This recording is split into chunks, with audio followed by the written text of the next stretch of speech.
Hey guys, welcome back हो गया। अच्छा जी, बात करेंगे हम सितारा यासीन के व्लॉग्स पर। एक तो कमेंट्स में मुझे आए हुए थे कि आप उस पर वीडियो बनाओ। देन काफ़ी टाइम से मैंने उस पर कोई वीडियो बनाई नहीं थी, और अभी जो है ना इसका दरअसल मुझे ना इसको देखने का दिल ही नहीं करता। मुझे अजीब वाइब्स आती हैं।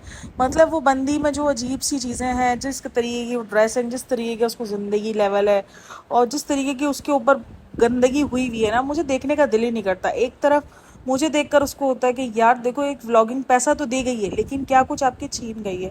सबसे बड़ी माशरे में इज्जत जो है वो बहुत बड़ी होती है, और वही जो है वो इस व्लॉगिंग ने उसका छीन लिया। क्योंकि अगर वो व्लॉगिंग ना करती, कोई इसको ना जानता होता, तो शायद ये तमाशे एक इंटरनेशनल लेवल तक ना जाते, एक मुल्को मुल्क के लेवल में ना जाते। क्योंकि सबसे ज़्यादा फेमस जो है ये इंडिया में फेमस है। मैं एक चीज़ सोच रही थी कि ये इंडिया में फेमस है, और सबा और शुएब की और फैमिली पाकिस्तान में फ़ेमस है। अब ये यहाँ पर सीन क्यों है? चलो, हमें समझ में आता है कि पाकिस्तान में फ़ेमस होने की वजह कहीं ना कहीं एक ही हो सकती है कि एक तो ससुराल से मर का क्रेज़, ठीक है, वो पाकिस्तान में इंतहा से ज़्यादा था। दूसरा कि दीपिका का जो है वो इस्लाम में कन्वर्ट हो जाना, इसीलिए पाकिस्तान और बांग्लादेश में उसका क्रेज़ थोड़ा सा ज़्यादा है, क्योंकि ये मुस्लिम में कन्वर्ट हुई है। तो लोगों को ज़्यादा इंटरेस्ट है कि यार कैसे रह रही है, कैसे नहीं रही। तो चलो, उनका क्रेज़ तो मुझे समझ में, लेकिन सितारा का क्रेज़ इंडिया में इतना क्यों है, ये मुझे समझ में नहीं आता। क्योंकि अभी इसने रिसेंट एक ट्रिप का वीडियो डाला था कि नेक्स्ट ट्रिप जो है वो इंडिया। तो लोगों ने इतने कमेंट्स किए हैं कि हम इंडिया से, आप आना तो हम आपसे मिलेंगे, आपके बहुत फैंस है, ये वो। तकरीबन उसके पास ऑडियंस इंडियन ऑडियंस है, ये मैंने बहुत नोट किया कि इसके पास ऑडियंस इसकी इंडियन है। अब ये मुझे नहीं पता कि वहाँ पर ये इतनी फेमस क्यों है, इतना ज़्यादा इसके अंदर क्या ऐसा लोगों ने देखा है जो वहाँ पर फेमस हो गई है। और इसके जो सपोर्टर्स और हेटर्स की लड़ाई है ना भाई, वो तो नेक्स्ट लेवल लड़ाई है। हम उसकी कुछ बेसिक चीज़ों पर बात करेंगे, क्योंकि मैंने हर व्लॉग उसका नहीं देखा है खोल के। कुछ व्लॉग्स देखे हैं, खास करके जो लास्ट के 3 व्लॉग्स हैं वो मैंने इसके पूरे देखे हैं, जिसके अंदर वो इंडिया मूव होने का कह रही है, जिसमें वो क्रूज़ में गई है, और जो अभी लेटेस्ट इसका व्लॉग आया है। ये 3 व्लॉग मैंने इसके देखे हैं। सबसे पहले तो हम बात करेंगे जिसको अब 1300 रुपये मामूली रकम लगते हैं। तो मैं इसको बता दूं कि ये 1300 रुपये, आज भी कुछ ऐसे लोग हैं जिनकी रोज़ की इनकम भी नहीं है। सीरियसली, पाकिस्तान में आज भी ऐसे लोग हैं जो 1300 रुपये दिन का, पूरे दिन का भी नहीं कमा सकते हैं, उससे भी कम उनके हाथ में लगता है। और ये तबका तकरीबन 40% लोगों का है, यानी उनकी सैलरी जो है 1300 रुपये पर डे से भी कम है। ये हाल है, और वो 1300 रुपये को कुछ मायने नहीं दिखाती। ठीक है भाई, तुम्हारे लिए अब मायने नहीं रखते हैं ये 1300 रुपये, लेकिन तुम भूल चुकी हो। मसला सारा ये ना कि अगर बेकदरों के हाथ में अगर ये चीज़ दे दी जाए ना, कहते हैं ना अल्लाह पाक गंजे को नाखून नहीं देता। अगर मिल जाए ना गंजे को नाखून, तो फिर ये यही हाल करता है। जब उसके पास नहीं थे, ये अपना वक्त कैसे भूल गई, जब 1300 रुपये इसके लिए बहुत मायने रखते होंगे। जब उसने कहा कि मेरे पास बच्चों को दूध पिलाने के लिए पैसे नहीं होते थे, ये सारी चीज़ें, आज वो 1300 रुपये को बोलिए, बस सिर्फ 1300 रुपये। पाकिस्तान में भी इतना लगता है, सिर्फ 1300 रुपये नहीं थे बहन, ये 1300 रुपये थे। आई एग्री कि उसके लिए बहुत मामूली रकम है इस टाइम पर, अब बहुत ज़्यादा मामूली रकम हो गई है। लेकिन तुम एक व्लॉग बना रही हो, एक तुम इन्फ्लुएंसर का काम कर रही हो, यहाँ पर आकर तुम सिर्फ 1300 और सिर्फ 1200 ना ही करो तो ज़्यादा बेहतर होगा। और तुम ये करो, और कहती है कि ठीक है ना, सिर्फ पाकिस्तान में भी तो इतना ही लगता है। किसने बोला पाकिस्तान में 1300 रुपये की कटिंग लगती है? हाई फाई उसमें लगती होगी, लेकिन आज भी ऐसे लोग हैं जो 200 रुपये में भी कटिंग करवाते हैं और 150 रुपये में भी कटिंग कराते हैं। तो ये लोग आज पाकिस्तान में ऐसे लोग भी पाए जाते हैं। अभी तुम जो आजकल हाई फाई माहौल में रहना शुरू हो गई हो, तो तुम्हें लगता है हाँ 1300 रुपये की कटिंग भी तो होती है ना। ये एक बहुत छोटी सी बात है, लेकिन ये बात कितने लोगों को इफेक्ट करी है, ये मैंने उसके कमेंट बॉक्स में देखा था। ये कमेंट्स इतने जल्दी जल्दी डिलीट करते हैं ना, सीरियसली। एक कमेंट तो मेरी आंखों के सामने ही गायब हो गया भाई।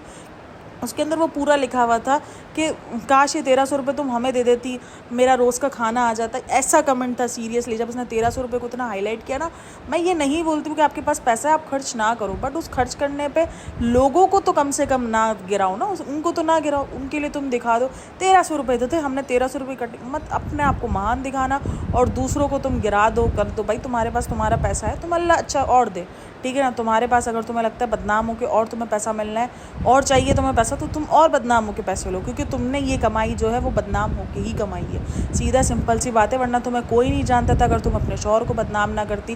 काफ़ी लोग बोल रहे हैं, काफ़ी लोगों का है कि तुमने अच्छा किया जो तुम कौसर को नहीं लेकर आई, इसको नहीं लेकर, अपनी अलग से ट्रिप एंजॉय की, ये किया वो किया, अलग से ट्रिप एंजॉय की। मतलब कि जिस बंदी की वजह से इसने फेमस पाया है, इसको और इसके हस्बैंड को देखता कौन था, मुझे ये बता दो। कोई नहीं देखता था, कोई भी नहीं। ये 1.5 साल से यूट्यूब पे मेहनत कर रही थी, कोई नहीं देखता था। इसकी पुरानी वीडियोस थी ना, जब इसको कोई नहीं देखता था ना, तब मैंने इसको देखा था, सीरियसली तब मैं इसको देखती थी। क्योंकि मुझे इसकी जो टिप्स वगैरह थी ना वो अच्छी लगती थी। खास करके इसकी एक जो वाइटनिंग का जो ना इसका कहावा था ना वो मैंने थोड़ा पिया था, तो वो मुझे दरअसल भाई देखो ये वाइटनिंग, और मैंने कहा ना ये हमेशा असर करता है। और जब आपकी शादी हुई हो, कुछ टाइम बाद आपकी सारी चीज़ें हो रही हों, आपकी ज़िंदगी में एक ब्लैकनेस आ गई हो ज़िंदगी, क्योंकि जब आप डिप्रेशन में जाते हो तो सबसे पहला जो आपका होता है ना, आपके कलर पे इफेक्ट पड़ता है। नॉर्मली मेरा कलर बहुत अच्छा था, लेकिन जब मैं डिप्रेशन में गई थी तो मेरा कलर बिल्कुल जो है ना वो ख़त्म हो गया था, खून जलना शुरू हो गया था, खास करके प्रेगनेंसी के बाद इवन खून जलना शुरू हो गया था। डिप्रेशन, पोस्टमार्टम डिप्रेशन, बहुत कुछ चला। पोस्टमार्टम डिप्रेशन, पोस्टमार्टम नहीं, पोस्टमार्टम डिप्रेशन, तो वो मुझे खून जलना शुरू हो गया। तो उसकी रेसिपी मैंने ट्राई की थी, तो उस वक्त से मैं इसको देखती थी, कोई इसको नहीं देखता था उस टाइम पर, इसके कोई व्यूज़ नहीं थे, कुछ नहीं था। लेकिन जब इसने ये कौसर का ड्रामा रचाया, जब इसने हस्बैंड की दूसरी कौसर का ड्रामा रचाकर गालियाँ किसको पड़ी हैं? इसको पड़ी हैं? नहीं, उसके हस्बैंड को पड़ी है और कौसर को पड़ी है। सबसे ज़्यादा इनमें अगर किसी ने गालियाँ खाई हैं तो वो कौसर ने खाई है। बाद में चलो गालियों का मलबा पड़ गया इसके ऊपर, मुझे लगता है कि जैसी गर्मी वैसी बढ़ने वाला सीन हुआ था इसके साथ, क्योंकि इसने बेवजह किसी औरत को गालियाँ दिलवाई थी। मैं ये नहीं बोल रही कि जो उसने किया, इसके हस्बैंड ने किया, वो ठीक है, लेकिन दूसरी शादी में अभी भी कहूँगी गाली नहीं है, दूसरी शादी गाली नहीं है। तो लोगों को सामने इसने गाली बना के पेश किया, इसने एक सुन्नत को गाली बना के पेश करवाया, तो फिर जाहिर सी बात है जब तुम एक सुन्नत को गाली पढ़वा रही हो, जब तुम सुन्नत है ना भाई, 4 शादियों की सुन्नत है ना, 4 शादियों का इजाज़त है, इजाज़त इस्लाम की इजाज़त दी है, तुम उस इस्लामी काम को गालियाँ पढ़वाओगी तो फिर तुम क्या बख्श दी जाओगी? तुम्हें बख्श दिया जाएगा? ऐसे ही बख्श दी तो तुम्हारा तो होना था हिसाब, वो दुनिया में तुम्हारा हुआ, तुम्हारी अपनी सगी बहन ने तुम्हें पूरी कहते हैं ना उसके सामने नंगा करके रख दिया। क्यों किया? ये तुम्हारा शायद उसका कर्मा था, तुम्हारा कर्मा था, क्या था, बट था तो सही ना, कुछ तो था। कि वो आज सबूत भी निकल आते हैं। काफ़ी लोग बोलते हैं चार गवाह, अगर आप सर्च करो ना तो बहुत सारे सबूत आपको मिल जाते हैं, जहाँ ये बात डनाडन हो जाती है, जहाँ ये बात सबूतों के साथ आ जाती है कि इसके जो है वो नहीं थे ठीक, जो भी था ना इसका, जो आप कह रहे हो लक्षण वगैरह जो भी थे वो ठीक नहीं थे। जो इल्ज़ाम इसके ऊपर लगे गए वो कहीं ना कहीं राइट हैं। अगर आप इनके जो सबूत वगैरह जो दिखा रही है ना, जो इनके हेटर्स और सपोर्टर्स वाला सीन है ना, जो ये अपनी लाइवें दिखाती है, आप उसमें देखना, वहाँ पर आपको सबूत भी दिख रहे हैं, सब कुछ दिखता है। आए दिन कोई ना कोई वॉइस लीक्स हो रही होती है, कभी इतने इनके ड्रामे ना, मैं बोलती हूँ सितारा का टॉपिक इतना लंबा है ना, सीरियसली बंदा कुछ भी कर सकता है भाई, कुछ भी। मतलब दिन की 10 वीडियो भी अगर सितारा के टॉपिक पर अगर बनाना शुरू कर दो ना, आपको मिल जाएंगी। मतलब इतना कोई लंबा टॉपिक है भाई, क्योंकि पूरा का पूरा खानदान इन्वॉल्व है। वो इसकी वॉइस लीक कर रहा है, वो इसकी वॉइस लीक कर रहा है, वो उसकी पिक्चर्स लीक कर रहा है, वो इसका पिक्चर, मतलब अजीब पूरी चेन बनी हुई है, पूरा का पूरा खानदान इसी काम में लगा हुआ है। अजीब ही लेवल चला। अब ये शुरू किधर से हुआ? कौन है इसकी जड़? वो सितारा जड़ है। इससे पहले कोई इनके ख़ानदान में ऐसा कोई काम नहीं कर रहा था। इन्होंने सबने किया मिल मिलाकर। मैं दूसरी शादी को तभी कह रही हूँ को सपोर्ट करने वाला सीन, मैं ये नहीं बोलती हूँ कि उस लड़की को, उस बंदे को जो है वो होता है कि आप कह लो कि फ़र्क नहीं पड़ता पहली बीवी को। आई एग्री, फ़र्क पड़ता है पहली बीवी को। हस्बैंड को बहुत सारी शर्तों के बाद इजाज़त है दूसरी शादी की। हमारे हस्बैंड जो ना ये भूल जाते हैं, उनको सिर्फ 4 शादियों की शर्त याद रहती है कि हमें तो 4 शादियों की इजाज़त है, वो इजाज़त याद रहती है, लेकिन इसके पीछे का पूरा मकसद, उसके पीछे की इजाज़त क्यों दी हुई है, वो सब कुछ ये भूल जाते हैं। सिर्फ उनको याद रहता है हमें 4 बीवियों की इजाज़त है, और इसमें इनकी कोशिश होती है कि दूसरी बीवी ये हैंडसम और गोरी चिट्टी और ख़ूबसूरत और ऐसी लेकर आए, ये इनकी सबसे पहली चाह होती है। लेकिन उसको तो बेचारे को जो मिली है वो ऐसी नहीं है, क्योंकि सितारा इसके आगे ज़्यादा प्यारी लग रही होती है, ठीक है ना। अगर इन दोनों का कंपैरिजन किया जाए तो सितारा बहुत प्यारी है, लेकिन उसने क्या किया भाई, पूरी गालियाँ पड़वा दी। मुझे उससे हमेशा से, जब इसने ये काम किया था ना, मुझे शुरू में लगा कि यार शायद इसके साथ गलत हो रहा है। जब इसने शुरू वाले दिन में बताया था ना कि इसके हस्बैंड दूसरी शादी करने जा रही है, मुझे लग रहा है यार औरत के साथ गलत हो रहा है। मैं खुद उस टाइम पर मैरिड थी, मैंने कहा नहीं यार औरत के साथ गलत हो रहा है, अगर मैं इस जगह पर होती तो मैं भी टूटती सारी चीज़ें। लेकिन जब इसने अपना पलड़ा मारा ना, जब इसने उसको गाली बनाया ना, मैंने कहा बाबा ये बिल्कुल ही अलग लेवल पर जा रही है। इसने देख लिया कि भाई ये ड्रामा लग गया है, ये ड्रामे ने जाके छक्का मारा है। ये पहला ट्रेंड पाकिस्तान के अंदर आया है जहाँ ये 2 बीवियों को इतना उछाला जाएगा, जहाँ ये दूसरी शादी को इतना उछाल रही है, और लोग देख रहे हो भाई। लोग कंट्रोवर्सी के अंदर बहुत इंटरेस्टेड होते हैं, ये हमारे लोगों की गलती है कि जो कंट्रोवर्सी में उसके साथ इंटरेस्टेड होते हैं। और मुझे कहीं ना कहीं लगता है कि ये इंडिया में इसलिए फेमस है क्योंकि इंडिया के अंदर पॉलीगैमी की इजाज़त नहीं है।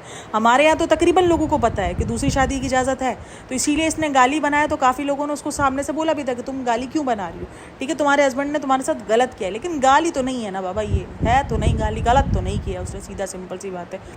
जो काम तुमने किया वो गलत था, लेकिन जो उसने किया वो गलत नहीं है। काफ़ी लोग बोलते हैं इनकी भी निकाह नहीं हुआ, ये भी ड्रामा है। भाई पता नहीं निकाह हुआ है नहीं हुआ, लेकिन ड्रामा तो पूरा निकाह वाला ही रचाया गया, बताया तो निकाह ही गया है। फिर अभी ये क्या सीन है क्या नहीं, ये बहुत बहुत फंडे भाई।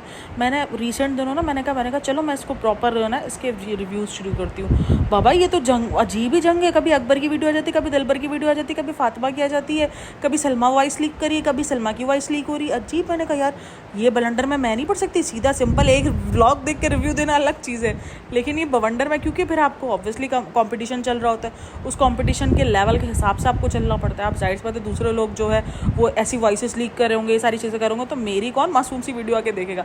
बट फिर भी कभी कभार मैं आ जाती हूँ कि यार नहीं, बात करनी चाहिए, हर टॉपिक पर बात होनी चाहिए, क्योंकि काफ़ी लोगों की शिकायत होती है कि आप पाकिस्तान के ऊपर बात क्यों नहीं करती। मैं करती हूँ, ऐसा नहीं है, बीच बीच में मैं कभी कभार पाकिस्तान के ऊपर बात ले आती हूँ। कोई ऐसा नहीं है कि मैं पाकिस्तानी ब्लॉगर्स को सपोर्ट कर रही हूँ बाबा।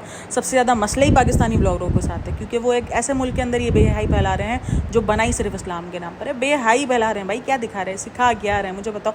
आप ये बता दो, कोई भी लोग हैं वो जो है उनके ब्लॉग्स देखने के लिए ओपन करते हैं, उनके फैंस हैं, उनके किस किस्म के फैंस हैं, उनके जो उनकी ज़िंदगी के अंदर झांकना चाह रहे हैं, उनकी वो पर्सनल बातें जानना चाह रहे हैं कि वो सोते कैसे हैं, वो खाते कैसे हैं, वो पीते कैसे हैं, उनका रिश्ता कैसा है, मियाँ बीवी के दरमियान क्या हो रहा है, ये सब कुछ देखना चाह रहे हैं। ये सब कुछ की फ़ैन बने हुए हैं वो लोग। वो अगर आप अपना थोड़ा 24 घंटे दिखाओगे वो नहीं देखेंगे, वो नहीं आपको इंटरेस्ट करेंगे। जब तक आप ये सारी चीज़ें नहीं बेचोगे, अपनी प्राइवेसी नहीं बेचोगे, वो आपको नहीं इंटरेस्ट। जो जितनी अच्छी प्राइवेसी बेच रहा है उसको उतनी मोहब्बत मिल रही है, इतना ही प्यार मिल रहा है। किसी किसी को उसके कंटेंट की वजह से, उसके रोस्टिंग की वजह से भी मिला है। जैसे डकी को बहुत ज़्यादा उसकी रोस्टिंग की वजह से मिला था, लेकिन उसके बाद उसने भी वही काम किया।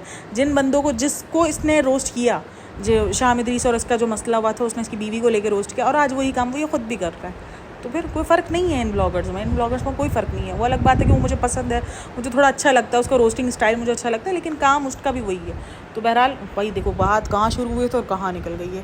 खैर बहरहाल अब बात करेंगे इसके जो ट्रिप है, जो इंडिया वाला ट्रिप बोल रही है। अब इंडिया वाला ट्रिप में भाई ये मैं आपको गारंटी बोलती है, अगर ये इंडिया आई ना तो ये सबा से ज़रूर मिलेगी, सबा इससे मिलने ज़रूर जाएगी, क्योंकि सबा इसकी बहुत बड़ी फ़ैन है, ये मैं आपको बता दूँ। सबा ने अपने व्लॉग्स में भी बहुत बार गए, अब उसने बोलना बंद कर दिया, लेकिन पहले वो अपने व्लॉग्स में भी बहुत बार बोलती थी।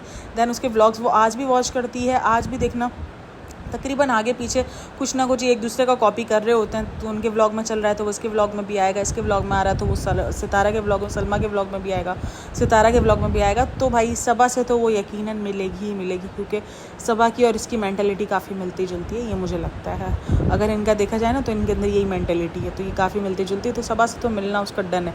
बाकी दीपिका शुएब से मिलती है नहीं मिलती, लेकिन और ब्लॉगर से मिलती है नहीं मिलती, लेकिन सबा से तो ये ज़रूर मिलेगी, क्योंकि सबा की और इसकी एक अलग ही बॉन्ड हमेशा मैंने देखा है वो रहा है। सबा अपने पहले व्लॉग्स में बोलती भी थी, सितारा के बारे में इसने बहुत बार बोला भी है। तो या ये जो है तकरीबन मुझे लगता है कि ये मिलेगी, सबा से मिलने के लिए तो ये आएगी, और बाकी किसी से मिले ना मिले बट सबा से ज़रूर मिलेगी। अच्छा जी, इसके मलेशिया के टूर में एक व्लॉग है इसका क्रूज़ वाला, ठीक है। उस क्रूज़ वाले व्लॉग में जब आप कहीं भी किसी भी इंटरनेशनल ट्रिप पे जाते हो, सबसे बड़ा जो वहाँ पे डाउट होता है ना, वो हलाल और हराम खाने का होता है। सीरियसली वहाँ पर आप ज़िंदगी में सब कुछ इजीली कर सकते हो, शायद आपको उनसे इंटरेक्शन करना भी इतना मुश्किल नहीं है। मैं बोलती हूँ उनसे आप बात भी किसी ना किसी तरह से कर, क्योंकि आजकल इतनी सहूलतें आ चुकी है ना, जैसे आप मोबाइल में आप एप्लीकेशंस आ चुकी हैं, वहाँ पर आप कुछ भी अपनी ज़बान में बोलो, वो उनको उनकी ज़बान में बताएगा। ऐसी ढेर सारी एप्लीकेशनें मिल गई हैं, तो उनसे इंटरेक्शन भी इतना आसान मुश्किल नहीं है जितना मुश्किल वहाँ पर हलाल और हराम फूड को जज करना है, उनको जो है समझना है, उनको देखना है, क्योंकि बहुत मुश्किल काम है। इवन मैंने बहुत बार ऐसे लोग भी देखे हैं जिन्होंने ये रिव्यू किया है कि वो लोग बोलते हैं हलाल है, लेकिन उसमें हलाल नहीं होता है, क्योंकि वहाँ पर जो एक जो जानवर है, जो इस्लाम में तो भाई उसका नाम लेना तक मना है, ये हाल है कि इस्लाम में उस जानवर का नाम तक लेना मना किया गया। वो जानवर का जो है, जो वो होता है ना, अपना घी होता है ना उस जानवर का, वो उस मुल्क में बहुत आम है, बहुत ज़्यादा आम है। शराब है वहाँ पर आम है, अल्कोहल आपको वहाँ पर मिनट मिल जाएगा। क्रूज़ में जब वो जाती है, अच्छा इसने खाना पीना तो क्रूज़ का इतना ज़्यादा नहीं दिखाया, क्योंकि पता है कि उसको हलाल हराम के टैग्स मिलने शुरू हो जाएंगे, लेकिन बात जो आई है वो जो ब्लू कलर का जो शॉर्ट्स था ना, उस पर बात आई है। वो सब ने बोला है कि वो कड़वा भी था और वो पहले से ही रखा हुआ था, और वो यकीनन उसमें वाइन शामिल थी, या तो उसमें वाइन शामिल थी या तो उसमें कोई वोडका वगैरह शामिल थी, जिसकी वजह से उसका टेस्ट भी इंतहा से ज़्यादा कड़वा था। और इसने ये पीने से पहले सिर्फ उससे पूछा हलाल है, उसने कुछ खास जवाब नहीं दिया हलाल वलाल का, इसने कुछ लेकिन उसने वो शॉर्ट्स पी लिए। भाई तुम कम से कम देखो तो सही, मतलब बाहर मुल्क जाके एक तो उसने जो कपड़े पहने उसमें मैं देख रही हूँ बाबा ये किस तरफ जा रही है, दिन ब दिन अजीब उसकी हालतें होती जा रही हैं। मतलब तुम एक व्लॉग, कोई व्लॉग देखकर कोई नहीं बोल सकता कि ये पाकिस्तान का व्लॉग है, कोई ये नहीं बोल सकता। अजीब भाई, लोग इतने अजीब हो गए हैं ना, मुझे समझ में नहीं आता। हमारी चाहे वो टीवी इंडस्ट्री हो, चाहे हमारी जो है फिल्म इंडस्ट्री हो, चाहे हमारे व्लॉगर की इंडस्ट्री हो, यहाँ पर ये लोग अजीब बनते जा रहे हैं। मतलब वेस्टर्न लुक को इतनी आसानी से अपना रहे हैं और इतना रिफ्रेश कॉन्फिडेंस से अपना रहे हैं जैसे बहुत अच्छा काम कर रहे हैं। मतलब अगर तुम्हें वेस्टर्न ड्रेसिंग करनी भी है तो कम से कम थोड़ा सा तो लिहाज करो। इतना टाइटम टाइट और बोल के यार ये मुझे पाकिस्तान में बहुत फिट था, तो अभी तुझे कौन सा लूज़ है भाई? अभी भी तेरी एक एक चीज़ अच्छे से नुमाइयाँ हुई है, ऊपर से दुपट्टा गले में था, कोई फ़ायदा तो है नहीं। तो कम से कम तुम्हें दुपट्टे गले में रख रही हो तुम सारी चीज़ें, बट तुम ड्रेसिंग करते हुए सोचो तो सही कि तुम लग क्या रही हो। ये मेरे ख्याल में ड्रेस पहन के एक बार शीशे में जाके खड़ा नहीं होता। देखो कंजर्वेटिव माइंड वाला सीन नहीं है, लेकिन ये इन्फ्लुएंस कर रहे हैं। अब जब एक 16 साल की 17 साल की लड़की कोई देख रही है, टीनेजर लड़की, अब ये व्लॉग देख रही है, उसके व्लॉग में ये क्या आएगा कि यार ऐसे कपड़े पहनकर इस तरीके से बगाड़तियाँ कर कर मैं भी फेमस हो सकती हूँ। अगर वो टिकटॉक्स देख रही है, ये सारी चीज़ें देख रही है, तो उसके दिमाग में एक ही चीज़ लगेगी कि यार देखो नॉर्मल लोग तो फेमस नहीं हो पा रहे जो नॉर्मल व्लॉगिंग करे, क्योंकि नॉर्मल व्लॉगर्स भी मैंने बहुत सारे देखे जो इतना ज़्यादा फेमस नहीं हो पा रहे, लेकिन जो इस किस्म की बगाड़तियाँ कर रहे हैं वो रातों रात फेमस होते हैं। इसकी बढ़ती हुई मिसाल चाहे आप सितारा यासीन ले लो, चाहे 321 पिल्ले ले लो, और भाई मिस वाओ कर एक लड़की है, टिकटॉकर है पाकिस्तान में, ये इंतहा से ज़्यादा ये वल्गर होने के बाद जो है ना, कहते हैं ना कि नंगे होने के बाद फेमस हो गए, इनका ये हाल हुआ है। और ये खुश है अपनी उस फेमस से, अपने आप को प्राउड फील करते कि हमने बहुत फ़खरिया जो है वो काम किया है। और उनको जो हमारे ये जो चंद कुछ लोग हैं ना जो इनको सपोर्ट करते हैं, वो बोलते हैं किसी को मार तो नहीं रहे ना, किसी को ये तो नहीं कर रहे ना, किसी को वो तो नहीं कर रहे। हाँ बिल्कुल नहीं कर रहे, सिर्फ जो आगे की यूथ है ना, जो हमारी आगे की जो जनरेशन आ रही है ना, सिर्फ उसको ख़राब कर रहे हैं बस, और कुछ नहीं कर रहे ये लोग, कुछ भी नहीं कर रहे। सिर्फ जो 16 साल की बच्ची बैठ के अगर एक व्लॉग देख रही है ना, तो वो उसमें बैठ के ये सीख रही है कि यार ये सब कुछ करोगे तो फेमस हो जाओगे। भैया जी सारा सीन यही है, कपड़े पहनो, अपने सीने दिखाओ, ये सारी चीज़ें इंतहा से ज़्यादा वल्गर लग रहा था मुझे जब मैंने इसका वो व्लॉग देखा है ना। सीरियसली मुझे वो वल्गर लग रहा था। भाई तुम कम से कम, तुम्हें किसी को नहीं देखना, मैं बोलती हूँ तुम्हें किसी को नहीं देखने को फ़र्क पड़े, तुम्हें अपने आप को खुद फ़र्क पड़ता है। जब आप ड्रेसिंग करते हो तो आप शीशे में जाके खड़े होते हो कि यार मैं कैसी लग रही हूँ। अगर ऑब्वियसली आप अजीब लग रहे हो तो आप उस ड्रेस को चेंज करोगे, नहीं यार नहीं सूट करा। तुम जब तुमने पाकिस्तान में रख दिया, तुम अभी भी रख देती, तुम कुछ और पहन लेती। तुम टी शर्ट, मैं बोलती हूँ पैंट शर्ट तुम पहन लेती, तुम पैंट और टी शर्ट पहन लेती, तुम कुछ भी पहन लेती, बट तुमने ये जो टाइटम टाइट जो फिश वाला ड्रेस पहना है ना अपने आपको स्लिम स्मार्ट दिखाने के लिए, भाई मुझे वो ड्रेस ही इसका बहुत एक एक अंग उसका वाज़े नज़र आ रहा है कि यार ये इसका चेस्ट है, ये इसकी कमर है। जब एक लड़की को इतना साफ नज़र आ रहा है तो सोचो क्या ये लड़कों ने नहीं देखा होगा। मतलब जो लड़के इसके व्लॉग देख रहे होंगे वो क्या इसका जो आसपास का एटमॉस्फेयर है उसको देखने के लिए कर रहे होंगे? नहीं, वो उसके इस कपड़े इस ड्रेसिंग को, मतलब ये लोग खुद नहीं सोच रहे होते कि यार हमको कोई किस नज़र से देख रहा होगा, मतलब हम किसकी नज़रों का वहशीपन का जो है वो मवाद बन रहे होंगे। मैं सिर्फ ये सोचती हूँ कि ये लोग इतनी मतलब कि इतने उस पर यूट्यूब पर आकर अपनी ऐसी वीडियोज़ को अपलोड करते हुए इनके दिल में एक बार भी नहीं आता होगा कि यार यूट्यूब पर आपको देखने वाला बंदा नहीं पता कि आप वो किस नज़र से देख रहा है। और इसमें आप इस किस्म की अदाएँ, इस किस्म का, मुझे सीरियसली देखकर जब मुझे इतनी ऑकवर्डनेस हो रही है तो यार इनको कैसे नहीं होती, मैं ये सोचती हूँ। मतलब अपने आप को इतना ढीठ प्रो मैक्स कैसे बना लेते हैं ये लोग, मतलब इतना ज़्यादा वाटर प्रूफ एक होता है ना, एक ही ढीठ प्रूफ है, ये ढीठ प्रूफ है। इनको कोई मतलब कि किसी किस्म का ना दीन का समझ ना, इनको अपनी कोई सी इज्जत की परवाह, कुछ नहीं। फिर जब इनकी इज्जत की धज्जियाँ ओढ़ी होती तब भी तो इनको इसीलिए तो फ़र्क नहीं पड़ता ना, क्योंकि ये इतनी धज्जियाँ, जब ये एक मैं बात बोलूँ ना, जो इंसान आकर यूट्यूब पर अपनी नुमाइश कर रहा है ना, देखो काम करना अलग है, कंटेंट क्रिएशन करना अलग है। आई एग्री सोशल मीडिया का दौर ऐसा है जहाँ पर आप कंटेंट क्रिएशन कर रहे हो सारी चीज़ें, लेकिन एक नुमाइश करने का ज़रिया भी सबको पता होता है। कौन कौन व्लॉगर्स किस तरीके से अपने आप को नुमाइश कर रहा है ये सबको पता है, ठीक है। नुमाइश करने का तरीका अलग है। मैं बोलती हूँ भाई सभा के और इन सब के जितने भी प्रॉब्लमेटिक हो, हाँ सभा का सीना हमें देखने को मिल जाता है खुला हुआ कि मतलब उसका दुपट्टा नहीं है, बट इस किस्म की ड्रेसिंग मैंने नहीं मतलब दीपिका जिसने अपने आप को एज अ मुस्लिम कन्वर्ट किया है, ठीक है, एज अ मुस्लिम, वो भी इस ड्रेसिंग से अवॉइड करती है, ठीक है। हम उसको हमेशा बोलते हैं कि वो झूला छाप पहन रही है, झूला छाप वो ज़रूर पहनती है क्योंकि उसका ड्रेसिंग सेंस झूला छाप में अच्छा नहीं। मैंने हमेशा कहा है कि उसका झूला छाप में सेंस अच्छा नहीं है। झूला छाप बहुत अच्छे होते हैं और बहुत अच्छे आपको लुक क्रिएट करवा सकते हैं, बहुत अच्छे से जो है ये आपको ड्रेसिंग करवा सकते हैं अगर आप उसको थोड़ा सा अच्छे से वेयर करो तो, अच्छे से कैरी करो। लेकिन बाबा जी ये तो समझ से बाहर है। मैं तो इसकी ड्रेसिंग देख कर ही जो ना, पूरे ये जो ट्रिप है ना इसके अंदर ड्रेसिंग देख कर ही मैंने कहा भाई सुभान अल्लाह सदके जा रही है ये। सुभान अल्लाह भी नहीं बोलना चाहिए, किस बात का सुभान अल्लाह, तो भाई अल्लाह ही माफ़ करे, अस्तगफिरुल्लाह बोलना चाहिए, अस्तगफिरुल्लाह। सारे टाइप करके लिखना अस्तगफिरुल्लाह। पता नहीं भाई, मेरा तो यही है पॉइंट ऑफ व्यू। आपका हो सकता है अलग हो, शायद आप इस चीज़ को दूसरे नज़रिए से देख रहे हो तो वो एक अलग बात है, लेकिन भाई सीधा सिंपल जो नज़रिया है वो जो दिखाना चाह रही है और वो लोग परफेक्टली देख रहे हैं भाई, जो ये दिखाना चाह रही है जस्ट सिंपल सा फंडा है। अच्छा, जब ड्रेसिंग की बात चल ही रही है ना, तो यहाँ पर मेरा सेंस ये नहीं है कि सिर्फ लड़कियों की ड्रेसिंग अच्छी होनी चाहिए या वो ही जो है अपने आप को एक अलग वे में पेश करिए। भैया जी यहाँ पर उसके हस्बैंड की ड्रेसिंग मैं देख रही हूँ, मैंने कहा यार ये क्या है यार, मतलब कि वाइट कलर का सूट उसने पहना हुआ, इतने से शॉर्ट्स पहने हुए और इतना बुरा लग रहा है ना, अल्लाह ही माफ़ करे जब वो चल रहा है और पीछे से उसने लिया है, मतलब अलग ही भाई अंग प्रदर्शन चल रहे हैं यहाँ पर। एक एक अंग जो है वो अलग अलग प्रदर्शन होता है कि देखो ये हमारा ये होंगे, ये हमारा चीप भी है बाबा जी। मतलब सीरियसली मुझे हंसी आ रही थी मुझे वो सीन देखकर, मैंने कहा यार ठीक है। और पता है मुझे इन ब्लॉगर्स के ऊपर एक तरीके से तरस भी आता है, मतलब कि ये अपनी कोई भी फैमिली ट्रिप सुकून से बगैर कैमरे के एंजॉय नहीं कर सकते, कुछ नहीं कर सकते इनकी ज़िंदगियों में। मतलब वो एक पानी में है जहाँ पर कैमरा ऑब्वियसली संभालना बहुत मुश्किल हो जाता है, लेकिन बाबा पानी में भी कैमरा हाथ में। मैं बोलती हूँ यार सही है, इनके ऊपर कभी कभी तरस भी आता है, लेकिन तरस किस बात का, लाखों रुपए कमा रहे हैं। मैंने ना 2-3 कमेंट्स पढ़े, मुझे लोगों की मासूमियत पर रहम आता है। यानी कमेंट्स में ये था कि आप जो है वो कितना ज़्यादा सेविंग करके आई होगी यहाँ पर, आपको कितनी ज़्यादा जो है वो सेविंग करनी पड़ी होगी, ये सारी चीज़ इस तरीके के टाइप के 2-3 कमेंट्स थे। भाई यूट्यूब उनको लाखों रुपए पे करता है, सीधा सिंपल सी बात है। और ये जो आलिम वाली चीज़ें बेचती हैं वो स्पॉन्सरशिप अलग मिलती है इनको, तो ये कोई मसनून नहीं है, यूट्यूब इनको ठीक ठाक पे करता है उस चीज़ का। देन अच्छा मैं जो ना ये जो इनके जो रिव्यूवर्स हैं ना, जो सब सितारा यासीन को बहुत बहुत रिव्यू करते हैं, मतलब उसके हर व्लॉग पर उनका रिव्यू होता है। Sorry for background noise. इसके जो रिव्यूवर्स हैं ना वो उस पर कमेंट कर रहे होते हैं इसने अपनी बच्ची को नहीं नहलाया, उसके बाल नहीं बनाए। भाई उसके व्लॉग में बहुत मसाला होता है, तुम मसाला लेना सीखो।